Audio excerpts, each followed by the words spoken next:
ఇచ్చాడు. పార్వతీదేవికి ఉపదేశం చేస్తూ శ్రీమన్నారాయణుడు ఒక మాట చెప్పాడు. పార్వతి, ఇవి ఎంతో పరమ పవిత్రమైనటువంటి నామాలు. ఈ నామాలకున్న గొప్పతనం ఏమిటో తెలుసా? ఇవి తమంత తాముగా విశేషమైనటువంటి విన్నంత మాత్రం చేత, చదివినంత మాత్రం చేత విశేషమైన ఫలితాన్ని ఇస్తాయి. అన్నిటికన్నా గొప్పది ఏమిటంటే, ఏదైనా చాలా తొందరగా ఒక కోరిక సిద్ధించాలనుకోండి, వాంఛితార్థప్రదాయిని, ఆ కోరిక తీరితే మీరు వృద్ధిలోకి వస్తారనుకుంటేనే అది పరమశివుడి చేతిలో ఉంటుంది ఆ న్యాయ నిర్ణయం.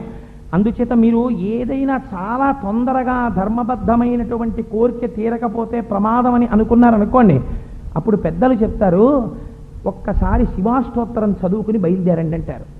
ఆ 108 నామాలు విన్నా, ఆ 108 నామాలు చదివినా, ఆ 108 నామాలలో రమించిన ఒక్క నామం అర్థమైనా చాలు.